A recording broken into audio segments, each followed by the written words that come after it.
Hello again, and welcome to Broadcasting Scotland. It's Monday the 25th of September. I'm Andrew Wilson, and this is Scotland at 7.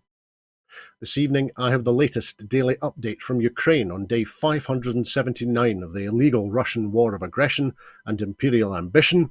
Then I will introduce our guest for this evening, and then together we will take a look at today's headlines from Scotland and around the world. Ukraine's southern port of Odessa was hit by Russian missiles overnight, destroying grain stores, the Ukrainian military said today. Regional Governor Ole Keeper said almost 1,000 tons of grain was stored in the facilities that were attacked. Ukraine's military said that Russia directed 19 drones and 2 Onyx supersonic missiles at Odessa and fired 12 Caliber missiles. Ukraine claimed all 19 Shaheds and 11 Calibers were shot down. Ukraine is claiming that the Russian Black Sea Fleet Admiral Viktor Sokolov and 34 officers died in the missile strike on Sevastopol on Friday last week. 3 people have been killed and at least 2 injured in an attack on Berislav in the Kherson region. The Ukrainian President Volodymyr Zelensky has confirmed that his army had taken delivery of US Abrams main battle tanks. The Russian Ministry of Defense has reported that it destroyed Ukrainian drones that were over the northwestern part of the Black Sea near occupied Crimea, as well as over the Kursk and Bryansk regions. Hungary is not in a hurry to ratify Sweden's NATO accession, the Prime Minister Viktor Orban told the Hungarian Parliament today. The US has imposed new trade sanctions on 11 Chinese and 5 Russian companies for various US national security issues, accusing some of supplying components to make drones for Russia's war effort. The General Staff of Ukraine's armed forces says its fighters had repelled Russian attacks on 2 villages near Bakhmut over the weekend. Russian forces had tried to restore lost positions near Klishchivka, but were unsuccessful. The mayor of Russia's Kursk had to cancel the Kursk City Day fireworks celebrations after a Ukrainian drone struck an administrative building, damaging its roof. President Zelensky handed awards to 2 Polish volunteers during a stopover in Poland on Saturday, but he did not meet any officials amid strained relations between Kyiv and Warsaw over grain imports. Pope Francis has said that the weapons industry is a key driver of the martyrdom of Ukraine's people in the war with Russia, saying countries should not play games by promising weapons and then withholding them, as this would only continue their misery. And the Russian-installed head of the Donetsk Oblast has imposed a curfew banning the presence of civilians on streets and in public places from 11 p.m. until 4 a.m. from Mondays to Fridays, and has forbidden assemblies, rallies, demonstrations or other mass events. Now, we are lucky enough to be joined this evening by a regular friend to Broadcasting Scotland. William Duguid is an activist, a commentator and a blogger, and he also helps to run the Perth and Kinross Yes Hub. William, it's been a little while since you and I have spoken. How are you keeping? I'm very well, thank you, and all the better for seeing you here tonight, Andrew. You're too kind, William. It's great to see you back on Broadcasting Scotland this evening. Our first story this evening is that as speculation continues over whether HS2 will be cancelled beyond Birmingham, Paul Johnson, the director of the Institute for Fiscal Studies, has said that HS2 may be a total waste of money and that he wishes that it had never got underway in the first place. Mr. Johnson said, "This whole thing, it just makes me want to weep. It just makes me despair. I mean, the original sin, as it were, was agreeing to do it in the first place. It was obviously going to be hugely expensive with relatively little gain from it relative to pretty much anything else that you could have done with the railway or transport system, whether that's making rail connections across the north vastly better or actually building a bunch of bypasses and improving the roundabouts and the road network.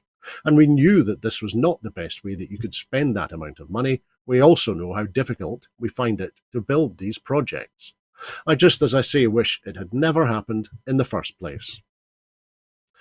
It rather looks like we're going to totally waste the money on this in producing a rail at a cost of tens of billions, which will get you from Birmingham to central London less quickly than you do at the moment. While Scotland receives Barnett consequentials for investment in transport infrastructure in England and Wales, there is an unquantified figure which is applied to UK infrastructure projects which benefit Scotland. But questions are being asked about how much benefit Scotland will actually get from HS2, even if it goes to Manchester, let alone if the project is cancelled beyond Birmingham. Cancellation of UK government spending on HS2 beyond Manchester would also mean that anticipated Barnett consequentials would no longer be available to the Scottish Government. So, William, this story has been around for quite a long time. I was reading material written by our friends at Believe in Scotland 10 years ago about this project, and they were pointing out that Westminster's Department for Transport previously used selective extracts of a study by KPMG that said that the UK economy would gain £15 billion a year from HS2, but that the greatest benefit would fall in Greater London and the West Midlands. The report also made it clear that other regions would lose out substantially. That KPMG report said that Aberdeen's economy will lose out as a direct result of HS2 to the tune of £220 million a year, and Dundee's economy by a further £96 million. That's not one-off costs, that's annual losses. And as I say, those numbers are from KPMG are more than 10 years old now. But this means that Scots, if the KPMG report is correct, that means that Scots will lose their jobs as a direct result of the economic contraction in Scotland's northeast caused by HS2. So Scotland doesn't win in any way out of the HS2 project. Well, no, it doesn't, but it hasn't been going to win for a very long time. The KPMG figures being 10 years old are kind of dependent on the costs of the whole project and the whole project actually coming to fruition to a certain extent. So we can more or less discount those. It's obviously an incredible white elephant and looks like it's going to be the railway to nowhere. I think the remarks that you quoted are particularly apposite in that certainly English and Welsh taxpayers are paying more for a railway that will do less and get them to London, the centre of everything, of course, less quickly than they currently do.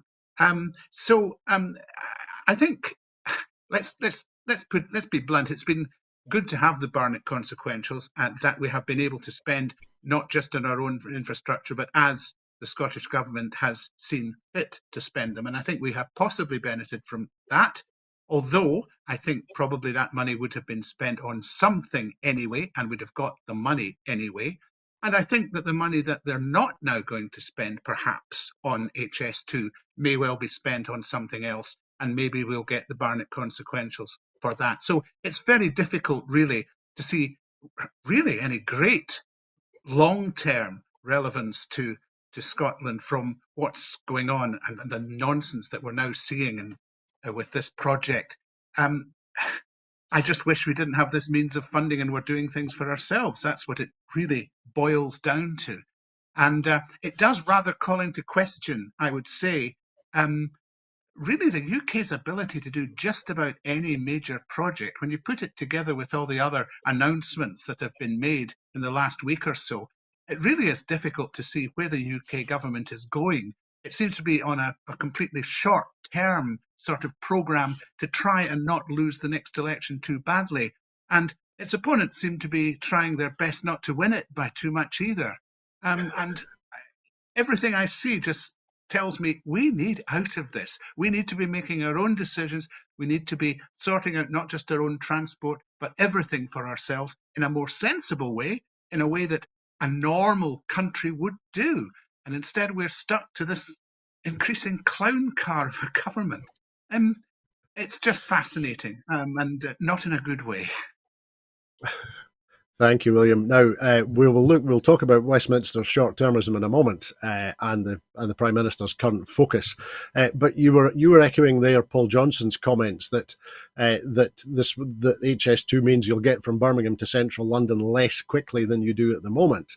Now I checked the current plans, and those are that the HS2 trains, the sets, will serve the current stations in Scotland at Lockerbie, Motherwell, Glasgow, and Edinburgh, which are to become integrated high-speed stations, according to the government. where passengers catch HS2 trains and access the high-speed network to the south.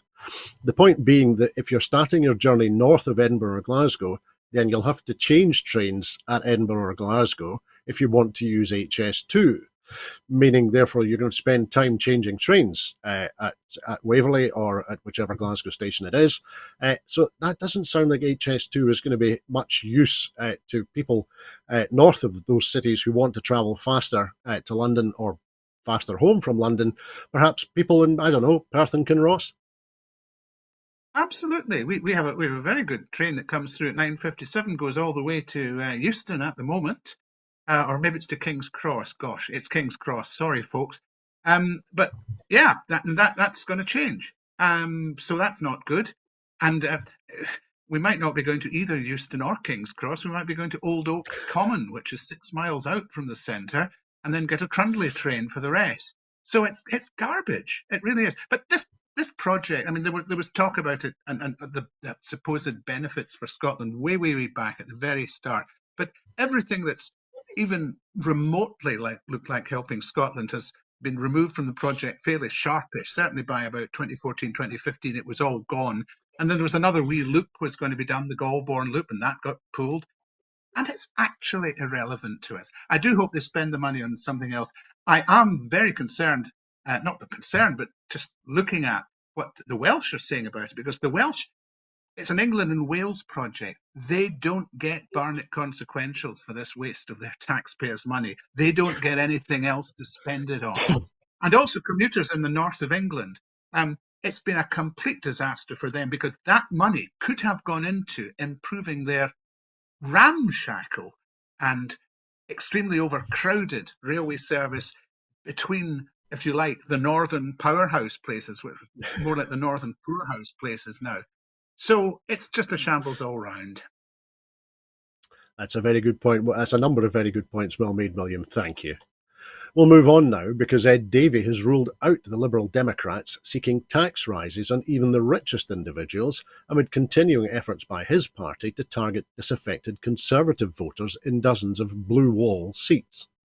A day before his speech to the party conference in Bournemouth, the Lib Dem leader also confirmed that the previous policy of adding 1 pence onto income tax to pay for better NHS services had also been scrapped. It's a cost of living crisis. Taxes on people have gone up hugely already, he told BBC Radio 4's Today programme. Asked if his party could instead target the wealthiest individuals for tax rises, Davey replied, no, also because of over the next few years you're seeing a big increase in taxes that are already baked in. Party officials have been upfront in stating that their pre-manifesto was designed explicitly with policies intended to appeal to former Conservative voters who may be tempted to switch to the Lib Dems, such as a pledge not to build houses on the Green Belt. The policy agenda would be tailored towards winning over voters in the Blue Wall, traditionally Tory commuter belt and suburban seats, not only around London, but also in places such as Greater Manchester and Yorkshire. Party officials have been open about the fact that their pre-manifesto, a broad draft manifesto approved by party members at the conference on Sunday, was designed to appeal to Conservative voters. And this has now caused concern from some party activists at the conference who fear the Lib Dems' identity and message risks being diluted. So, William, is appealing by the Lib Dems to otherwise NIMBY Tories, do you think is that likely a route to electoral success for the Lib Dems next year? Depends what you mean by success, of course. At their very peak, they had 62 seats, and they were in coalition with the Tories, and then they sold out most of their main principles. So we know that the best they can hope for is to be in coalition with somebody, but we also know that they'll most likely spinelessly let that party do whatever it wants. So maybe the coalition with the Tories gave them a slightly more human aspect, but that was tuition fees. The policy on that just went by the board. And their price of getting the coalition, which was the referendum on proportional representation, turned out to be a representation on a form of proportional representation that nobody was wanting or interested in. And it was just a non-starter from word go. So that's really the Lib Dems for you. It's probably as sensible if you want to get more seats, it's as sensible as you can get, because it is true that where they're likely to win seats, Conservatives are at present in place. And also remember, they're comparing themselves with the Labour Party, which is also reversing out of everything radical, or at least not committing to anything particularly radical.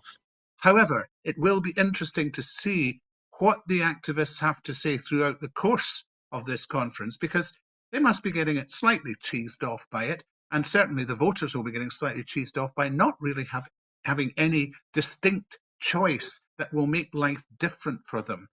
And I suppose my other overriding question is, who's going to do something about redistribution of wealth? Now, we've always got redistribution of wealth. It just happens to have gone in favour of the rich for certainly the last 13 years and probably a bit before. Who's going to start redistributing it the other way, in any way, shape, or form? I don't see it coming. And it's really not a particularly efficient way to run your economy, because if you give poorer people money, they will spend it. If you give richer people money, it goes to the Cayman Islands or somewhere similar. It gets stashed up in piles somewhere. So this is a little bit craven, I think, from the Lib Dems, and we'll see what their membership thinks about it.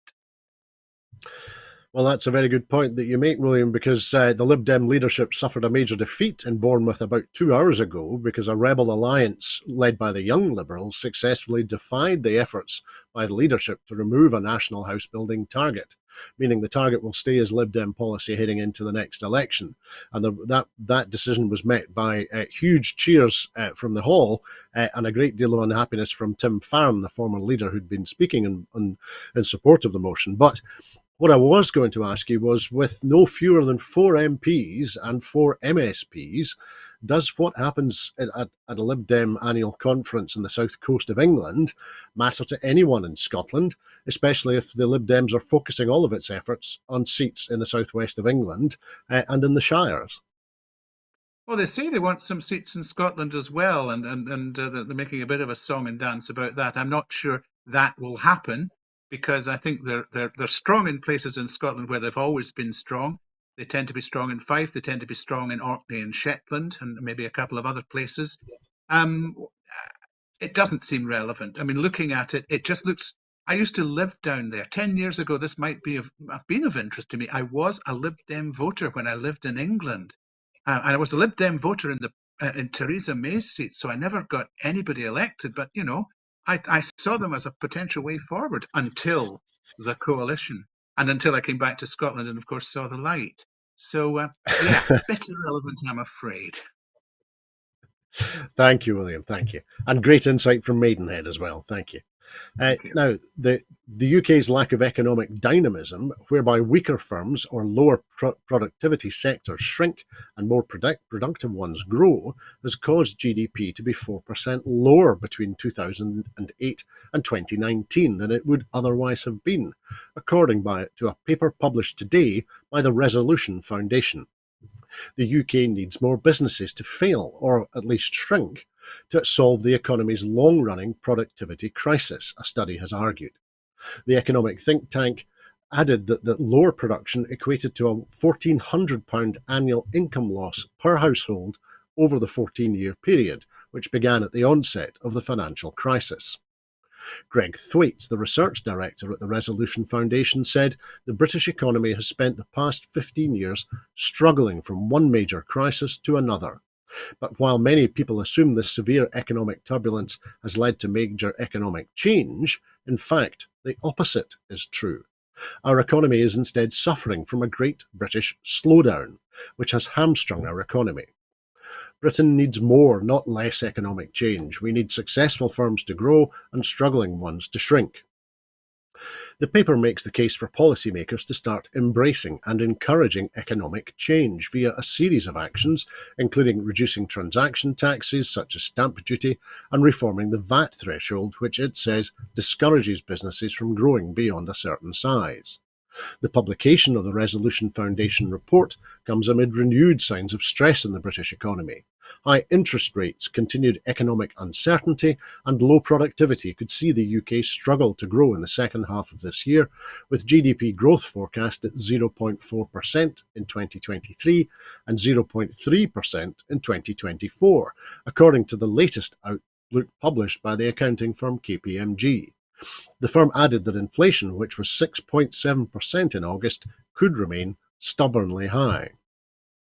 So, William, I was going to look at that KPMG assessment briefly. Yael Selfin, who's the chief economist at KPMG in the UK, said, given the state of public finances and the challenges ahead, the UK economy will be better served by focusing on the longer term challenges, such as tackling climate change and increasing productivity and long term growth. And I wonder, does that statement from Mr. Selfin, does that give us a clue to where the problems really lie? Public finances destroyed by Tory austerity and no prospect of improvement because in Downing Street there is no focus on climate change or growth. And to bring in the politics of this, I think I was wondering whether that was possibly because the only focus in Downing Street is trying to make sure that Rishi Sunak is Prime Minister for longer than Gordon Brown. Now, that gives him a target of 1,048 days that Brown was in office, and Sunak is currently at 335. So, is it the case that Downing Street is focused on the wrong things, according to Yael Selfin, the chief economist at KPMG UK? Well, there's very little doubt that the Downing Street is focused on the wrong things. I mean, fair to Rishi Sunak, he's already beaten Liz Truss, so that's a start. He probably won't get near Gordon Brown, but you just never know. It could be that these short-term policies are just what's required, and maybe there'll be a backlash against green policies and keeping in line with our commitments. So yeah, I'm really not sure about. There's clearly a lack of economic dynamism, and part of it has to do with the whole environment in which businesses have to operate. Because the public sphere is just desperate at the minute. I would have thought that struggling businesses would have been failing quite readily at the moment, not shrinking, but failing. The question is whether there's anything coming along to replace them, which would happen in a healthy economy. And I don't really know who would start a business right now with the uncertainty about interest rates and the high level they're at, with the energy costs that you'd have to face, and with the knowledge that it's quite possible the government will move the goalposts at any given moment. So all the little stable things you would want to rely on to start a business and employ people, etc., there's an automatic barrier, even before you get to what might be good things, such as maybe VAT thresholds and things like that. There's just a fundamental doubt about the ability of businesses to thrive in the current environment that really needs to get better. So, if that's what they meant at the end of the day by lack of economic dynamism, yes, it's definitely there. And also there is again, the distribution of wealth is all wrong for an economy really to prosper. Because any stress takes a whole bunch of people out of spending into that economy. So it's a complex picture, and this is an interesting contribution to it. And who knows where it will go? I can't be optimistic. Thanks, William. There's some very good points about the environment for business in the UK at the moment. And just to close off the politics point, by my calculation, Rishi Sunak can be Prime Minister for an absolute maximum of 826 days in the current Parliament. And if he left office at that election, which would be on the 28th of January 2025, that would put him between Anthony Eden and Gordon Brown in the list of shortest Prime Ministers in UK history. But I was going to focus on something rather more important for a moment. As we've been discussing, the country's lack of economic dynamism, whereby weaker firms and lower productivity sectors shrink, has caused, according to this report, GDP to be 4% lower between 2008 and 2019 than it would otherwise have been. And it did strike me that, in a sense, there they go again, focusing on GDP again, rather than something perhaps more meaningful, like, I don't know, the well-being economy. What do you think, off the top of your head, what do you think a paper measuring the well-being economy since 2008 would say? It would show things plummeting even faster than GDP. In a word, we're a million miles from a well-being economy as things stand. We don't totally understand a well-being economy, that's fair enough, but there's nothing about the current economy that promotes anybody's well-being, apart from the people who are just raking it in and stashing it up somewhere. Thank you, William. Now then, we'll move on, because in the Scottish Parliament tomorrow, the Deputy Leader of the SNP, Keith Brown, will lead a debate in supporting widespread calls, including from the TUC, the STUC and Unite, for the devolution of workers' rights to be in Scotland. Despite being Scottish Labour Party policy, it was revealed last week that Labour MSPs have been urged by their leadership not to back the motion. Ahead of the debate, Keith Brown urged Labour MSPs to have the courage to resist orders from their party leadership and do right by workers and their party by signing the motion and speaking in favour of it on Tuesday night. The debate comes off the back of a myriad of Westminster attacks on workers' rights and welfare, including the right to strike, trade unions' ability to organise, and the Labour Party rowing back on pledges to scrap zero-hour contracts and increase sick pay and parental leave. Commenting, the SNP's Keith Brown said, workers and trade unions are not only being let down by Westminster, but they are under increasing attack, and it's clear the only way to protect them is by devolving employment law to the Scottish Parliament. The devolution of workers' rights is backed by some of the biggest trades unions in the country, including the STUC, the TUC and Unite, and it's even Labour's own policy. It is astonishing that not one Labour MSP has agreed with a motion that calls out Westminster's anti-trade union legislation and is in support of workers' rights. To refuse to support these calls and choose to put their right-wing London bosses before the workers and trade unions of Scotland is beyond belief. People need politicians to have the courage of their convictions, so I am urging Labour MSPs to resist orders from the Tory Tribute Act party leadership and do right by workers and trade unions. He went on, workers deserve to see the back of Westminster's anti-workers agenda, and it's clear that only by giving Scotland the powers over employment law can we entrench workers' rights in law and build a fairer society for everyone.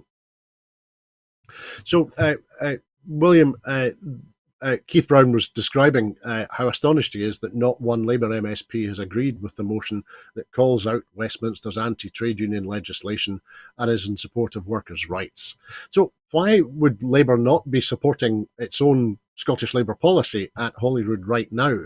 Might it be to do with a general election in the offing and central Labour management asserting their control, or is it perhaps that there's a by-election in Scotland in a couple of weeks' time?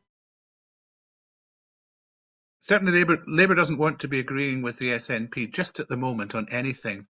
And there's still some baseline adherence to the Bain principle, isn't there?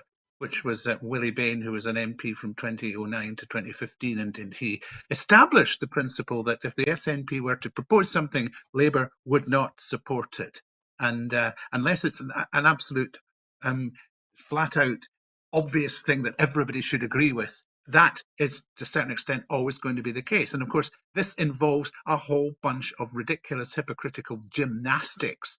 If Anas Sarwar has previously come out and says he supports the devolution of employment law. And it also does set them at odds with the unions. That's the real issue here.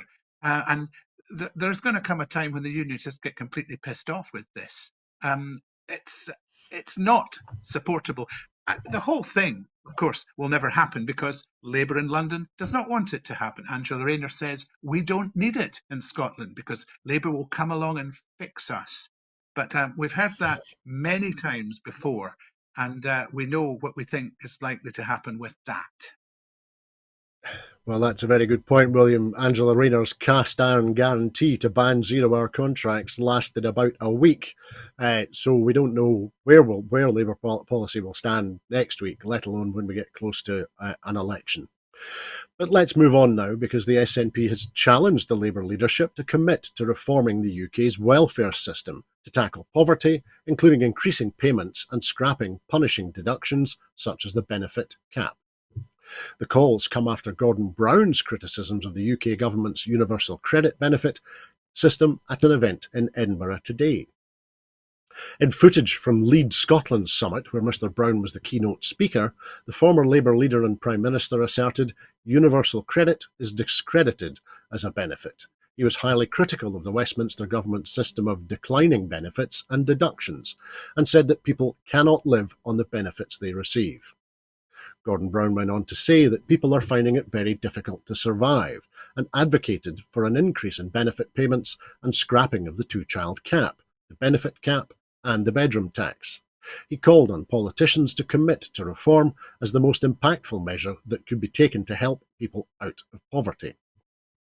Commenting, the SNP MSP Ben McPherson, who was at the event, said, "The UK government's universal credit benefit system is not fit for purpose. It is uncaring and wrong-headed, and anyone who speaks to those struggling in our communities understands that. Now, at a time when people are really suffering in a cost of living crisis, the Labour leadership have shockingly shown that they won't do anything differently from the Tories to create a fairer UK welfare system. Keir Starmer should do the right thing and commit to boldly reforming the UK benefit systems by scrapping the two-child cap, the benefit cap, and the bedroom tax, as well as increasing the payments, as Gordon Brown has rightly argued. If Labour leaders cannot commit to these bold reforms, it will be clear that they'd rather align themselves with the Tory status quo than help those struggling in our society." He went on, "If the Scottish Government had more powers over social security and more financial powers, we could get rid of damaging policies entirely and build a better Scotland that is based on principles of dignity, fairness and respect." So, William, as I say, Ben McPherson said if Labour leaders won't commit to these bold reforms, it'll be clear that they align themselves with the Tory status quo rather than help people struggling. So, do you think it's likely that under a theoretical Keir Starmer government, do you think it's likely that we're going to see the same savage attacks on the poorest in our communities, only perhaps with a bigger smile, better spin and a red tie? That's about. I was just thinking kind of the same thing. It's almost like the Labour government will not scrap the two-child cap, for example, but instead they'll apply it more fairly. I'm really not quite sure what that means. It looks as if they're going for marks for artistic merit or something. But to the people who are struggling as a result of that policy, it doesn't make a blind bit of difference. You've either got the money or you haven't. And it is absurd that Labour should be taking these views, almost as if they have no idea what else to do other than just follow the same lines and hope they can, as you say, put on the smile and the red tie and make things slightly better. Gordon Brown coming out with very valid criticisms of universal credit, um, maybe a bit 6 years late, but nevertheless, valid criticisms, is a fairly big thing within the Labour Party, and it will be interesting to see if it sparks any sort of debate. But I think the magnetic pull of the election next year, or whenever it is going to win out. It could, of course, be that the incoming Labour government, if it is an incoming Labour government, will under-promise and over-deliver. That would be remarkable for any government, but certainly a Labour government that we've been used to. But you never know. It might happen. But certainly, I can see a big debate in the party. It'll be interesting to see, by the way, if Labour members at their coming conference are as vocal as perhaps some of the Lib Dems that we mentioned earlier are being right now, because it could certainly do with it. Let's put it that way. Thank you, William. Now, you mentioned there an apparent inability by Westminster parties to identify any alternative route to address poverty. And of course, it crossed my mind that only last week, I think, poverty experts claimed that the Scottish Child Payment is significantly reducing child poverty. And that came as Professor Danny Dorling of Oxford University said that the Scottish Child Payment may have caused the largest fall in child poverty anywhere in Europe since the fall of the Berlin Wall.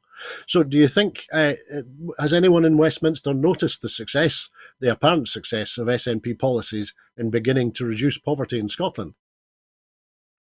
Maybe one or two will, but I very much doubt it. But it should certainly always be highlighted that in a financial straitjacket, the Scottish Government has actually managed to do some fairly radical things to alleviate poverty. And okay, it's still relatively high if you compare it perhaps to other Northern European nations, but certainly doing better than Westminster is managing in its sphere. And we shouldn't stop talking about that because it isn't given enough attention in any way, shape, or form. And it gets drowned out by all the negatives. And we need to hear more of the good stuff. Thank you, William. Now then, we'll move on again to our next item because people who support greater state involvement in delivering services know more about economics and welfare provision than those favouring smaller government, research has suggested. Researchers surveyed nearly 4,500 adults on the workings of the UK economy and social services to better gauge how people's understanding relates to their political views. Analysis showed supporters of a more comprehensive welfare system, including greater wealth redistribution and more generous benefits, scored higher on knowledge than sceptics. Pro-welfare respondents answered more fact-based questions about finance, benefits and employment rights correctly than those who are anti-welfare. Attitudes that favour greater state involvement are therefore grounded in a fuller understanding of how the system works, researchers say. Often, small state proponents allege that people only support more welfare because they benefit from it and because they don't understand how things work in reality. But that isn't true, said the lead researcher, Dr. Jan Eichhorn of the University of Edinburgh. The study, however, revealed significant knowledge gaps in most people's understanding of the UK economy and welfare system, particularly finance, benefits, and employment rights. Most respondents massively overestimated the proportion of the welfare budget spent on unemployment benefits. The average guess was 36.9%, but the true figure is less than 5%. People also hugely miscalculated levels of benefits fraud. The average guess was 28.1%, while the actual amount of overpayments attributable to fraud is just under 3%, according to official government figures. Crucially, the team found those who back higher welfare spending and greater state involvement in the delivery of services were less likely to overestimate these statistics. Dr. Eichhorn, who is based at the University of Edinburgh's School of Social and Political Science, says previous studies revealed significant gaps in the UK public's knowledge of the welfare state and economy, without revealing which groups knew more and which less. Identifying knowledge gaps among people who rely on the social security system can help efforts to better inform people of their rights and improve how the system functions. So, William, an interesting report from the School of Social and Political Science at the University of Edinburgh today. In terms of the findings, are you surprised in any way by the findings, especially if those who are sceptical of welfare and the benefits system, if those skeptics largely take their cues and information, if I can call it that, from the Daily Express, the Daily Mail, and GBB's GB News? Yes, it's probably a surprise that more people aren't getting it wrong when the media is so dominated by the prevailing view that these scroungers are getting far too much and we should just cut it all back and pare back the state to just about nothing. I think I feel quite flattered that having already talked about redistribution of wealth, I'm now being told I'm quite knowledgeable. I didn't feel very knowledgeable when I was making the notes for tonight's program, I have to say. But yeah, I think we do have a problem with voter understanding of things, and the social security system is quite complicated, and that's one thing. But the sheer amount of misinformation that's barreling at people is not a good thing at all. And we probably can't do much to sweep it away. Although maybe the reversal of Rupert Murdoch out of the sphere might help in some regards. Um, all we can do is try and build up the sources of good information, and we don't have enough of those. And that's got to be something we look at in future. How and looking forward to an independent Scotland, for example, we absolutely have to build up our information sources so we don't have the new country being blasted from all sides by the current media landscape. I've gone rather off topic there, but I thought I would just say that. No, it's a very good point that you make, and in a way, it's a good segue into our next item, which is also about the media landscape, albeit in the United States of America, because Donald Trump has said that Comcast, the owner of NBC and MSNBC, should be investigated for its country-threatening treason, and promised to do so should he be re-elected president next year. Trump wrote in a social media rant that the US media was almost all dishonest and corrupt, and then attacked Comcast, saying its one sided and vicious coverage by NBC News, and in particular MSNBC, should be investigated for what he called country threatening treason. Trump then added that if he wins the presidency, the media will be thoroughly scrutinized for their knowingly dishonest and corrupt coverage. Trump also used the terms of abuse for the press, such as the enemy of the people and fake news media. Observers reacted to Trump's threats to NBC, MSNBC, and Comcast with a mixture of familiarity and alarm. Earlier, Donald Trump had also backed Rishi Sunak over his decision to scale back net zero commitments, congratulating the current Prime Minister for being smart in taking on climate alarmists. Rishi Sunak has not commented on Trump's support. So, William, Juliet Kayyem, who's a Kennedy School professor and also a CNN national security analyst, pointed out to previous warnings she said, to view each of Trump's calls to violence in isolation, he attacked NBC or he attacked the jury, the prosecutor, and the judge, is to miss Trump's overall plan to introduce violence as a natural extension of our democratic disagreement. So, having incited an actual insurrection on the 6th of January in which people died, is this latest series of incitements to violence a surprise? It's not really, and I think she's absolutely right, Juliet Kayyem. It's part of a pattern, and every bit that contributes to that uh, enhances the overall feeling that really it's now normal to speak about violence, and we've seen it breaking out more than just with the capital, but in Charlottesville and other places.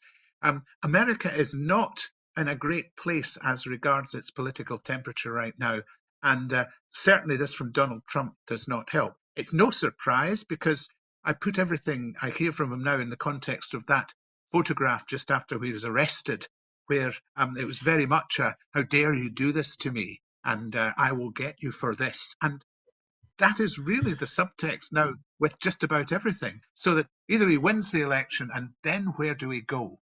Do we have a vendetta, effectively a vendetta, including the criminalization or other pursuit of media organizations?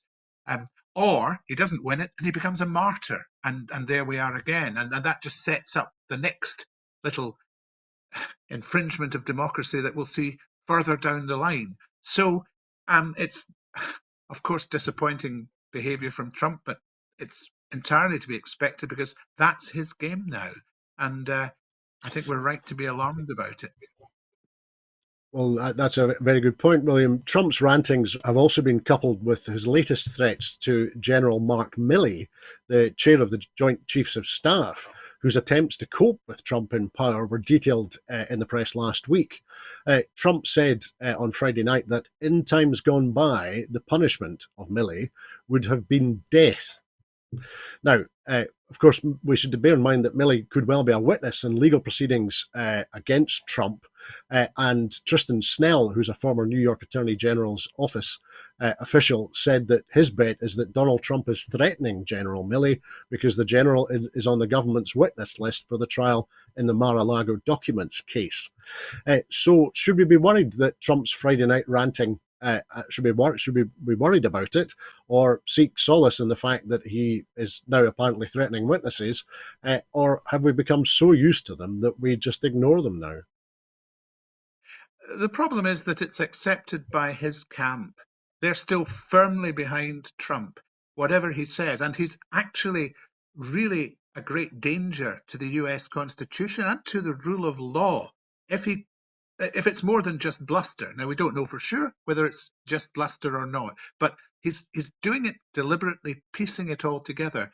And the frightening thing is that he's still at worst level with Biden in the polls. and there's every chance that he will get back into power, and then we don't know where we go after that. All sorts of things in all sorts of places suddenly become a lot more uncertain than they used to be. Not least, by the way, the Ukraine war and America's support for the NATO stance on that. There's a big question mark about whether they would want to continue in that way. So the Friday night ranting is one thing, but it's not just caricature stuff. It actually matters, and I do hope that a way is found to bring Donald Trump to see his day in court and for justice to be served, but not in a way that just makes things worse ongoing. And right now, I don't necessarily see a path to that. I think that's a very good assessment, William. Thank you.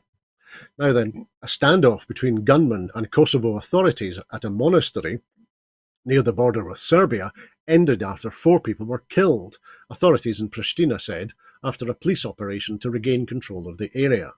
We put this territory under control. It was done after several consecutive battles, Zelal Zvekla, Kosovo's Minister of Internal Affairs, told reporters after the standoff was over. The announcement follows a chaotic day that began when a police patrol was ambushed near the village of Banjiska early yesterday, leaving one Kosovo law officer dead and another wounded. The gunmen fled to a nearby monastery where they barricaded themselves and traded gunfire with police for hours, with at least 3 assailants shot dead. The attack and subsequent fighting marked one of the gravest escalations in Kosovo in years, after months of mounting tensions and stalled talks between the country's government and Serbia. Kosovo's Prime Minister Albin Kurti said about 30 heavily armed gunmen had been surrounded by authorities in the complex and he had called for their surrender. Zvekla said police had made several arrests during the clearance operation and seized a lot of weapons and equipment. However, it remained unclear if all the gunmen had been apprehended during the sweep. The Serbian Orthodox Church confirmed that gunmen had stormed the monastery in Banjiska, where pilgrims from the northern Serbian city of Novi Sad were staying. Pictures released by Kosovo authorities showed several heavily armed gunmen wearing uniforms barricading themselves in at the monastery. In a statement, the police said that at least 3 attackers had been killed and 1 arrested during the firefight. Another 4 civilian suspects carrying radio equipment and weapons were also arrested. The NATO-led KFOR peacekeeping mission said its forces were present in the area and standing ready to respond if required. The Serbian President Aleksandar Vučić responded by condemning the killing of the police officer, but then said the Kosovan Prime Minister Albin Kurti was to blame for the attack, accusing him of persecuting Kosovo's ethnic Serbs. Vučić denied that Belgrade had anything to do with the attack. So, William, tensions have increased following elections earlier in this year in 4 Serb-majority municipalities, which were effectively, the elections were boycotted by Kosovo Serbs. Violent clashes then erupted following the installation of ethnic Albanian mayors. Brussels has been critical of the way that Kosovo has handled those elections, but I was wondering, do you think, should we be doing more and more quickly to reduce the tensions? After all, the EU-mediated political talks designed to stabilise the situation have stalled. It's difficult to know what we can do because this is a thing that's been going on for years. I mean, the election issue was in itself a ramping up of tensions which have really existed, what is it now, for 15 years or possibly even longer. And so this is an unwelcome development for sure. But I don't know what we do short of putting in some form of enhanced peacekeeping force. I know NATO's on the ground with 700 troops anyway, as a kind of peacekeeping force. It's not really been needed in that context yet. But if things continue to get worse, this is something that could blow up, and it would be a huge instability in the region that you then add to other instabilities in other places, and not a healthy position for the east of Europe to be in at all. I would just hope that the EU redoubles its efforts, because I think it's in the best position to try and bring some sort of calm and stability and send things going in the other direction again, back into something that's sustainable over time. But it's certainly a worrying development, and there may still be gunmen out there, and there may still be other events about to happen. Absolutely, William. We'll be paying close attention to events in Kosovo as they unfold over the next few days and weeks. But let's come back to Scotland for our final item this evening, because Maths Week Scotland will combine in-person events from Orkney to the borders in a mix of schools programming and public activities in museums, libraries and galleries, with a range of online events, resources and workshops. The Maths in Motion theme has had a huge variety of applications, as the programme shows, with diverse topics ranging from the maths of money to ceilidh dancing, and from nautical navigation to maths in football. The Scottish Mathematical Council has created a series of football-themed films for Maths Week Scotland in conjunction with the SFA, and featuring the Hearts women's team, the Scottish Football Museum and Rugby Park, the home of Kilmarnock FC. The films cover topics as diverse as predicting the outcome of penalty kicks, travel logistics, how to calculate how many people can get through turnstiles in time for the kick-off, and the mathematics of the curve on a free kick. The National Museum of Scotland will host a pop-up exhibition from the Open University entitled Maths in Motion, Pendulums and Patterns, maths-themed magic carpet sessions for preschoolers, object handling in the Grand Gallery, and a maths-themed trail inspired by Dolly the sheep. Support has also been provided to Scottish museums and galleries to integrate more maths into their programming during the week-long event. Maths Week Scotland and National Museums Scotland will support maths activities taking place in the Museum on the Mound, at the Auchendrane Township Museum, at the Scottish Maritime Museum, at the Burrell Collection, the Summerlee Museum of Scottish Industrial Life in East Kilbride, Surgeons Hall Museum, the Scottish Fisheries Museum, National Galleries of Scotland, and the Great Tapestry of Scotland. Over 20 libraries are also taking part in Maths Week Scotland, with activities including maths-themed book bug sessions, crafts and Lego. The Education Secretary, Jenny Gilruth MSP, said the Scottish Government is proud to support Maths Week Scotland's delivery of yet another amazing range of activities to promote the important merits of maths in everyday life. We are determined to do everything we can to inspire the next generation of people to engage with maths, and the events and workshops on offer will play an important role in doing exactly that. So, William, do you think a series of football-themed films for Maths Week Scotland, made in conjunction with the SFA, featuring the Hearts women's team and the Scottish Football Museum and Rugby Park, are those football-themed films going to hit the back of the net? I think they're a very imaginative way of looking at it. I didn't know about the football themes. Now everybody will be sort of using their maths skills to work out what are the permutations for Scotland failing to qualify for Euro 2024, having won the first 5 games in their qualification group, or possibly if you go to rugby, what do we need to do to get to the quarterfinals of the Rugby World Cup, please? Because it looks awfully, awfully difficult. And maths can help us there. It may not help us in a very hopeful way because we have to score lots of points against Ireland. I think anything that you use to um, bring maths into the real world for particularly children, but also I think this is open to some adults as well, is a good thing.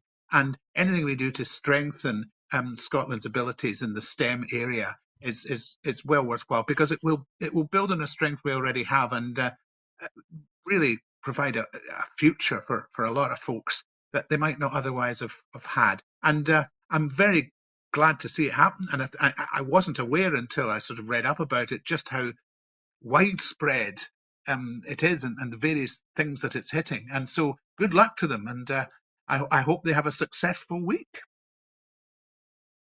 That's a very good point, William. It certainly crossed my mind when I was reading this item that there's almost a trip around Scotland here between the Museum on the Mound, the Auchendrane, the Maritime Museum in Glasgow, the Burrell Collection, Summerlee, Surgeons Hall back in Edinburgh, the Fisheries Museum, which is in Fife, National Galleries, and the Great Tapestry of Scotland, which is in the Borders. So yes, a great trail and a great series of events planned around Scotland this week. But I'm afraid that's all that we have time for this evening.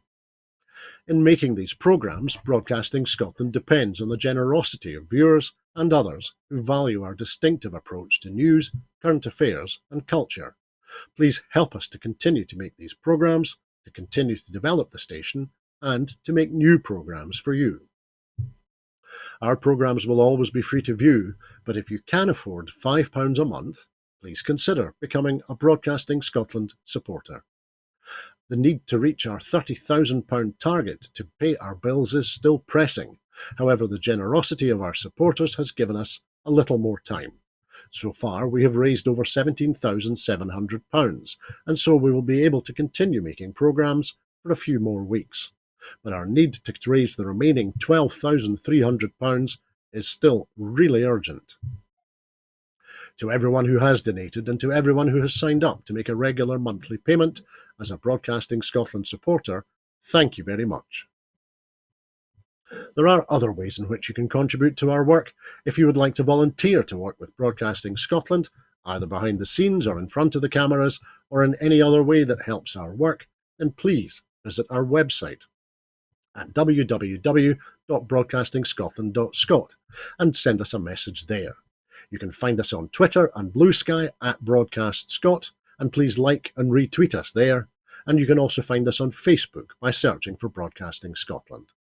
When you're watching us on YouTube, it would be great if you would like and subscribe to Broadcasting Scotland on that platform.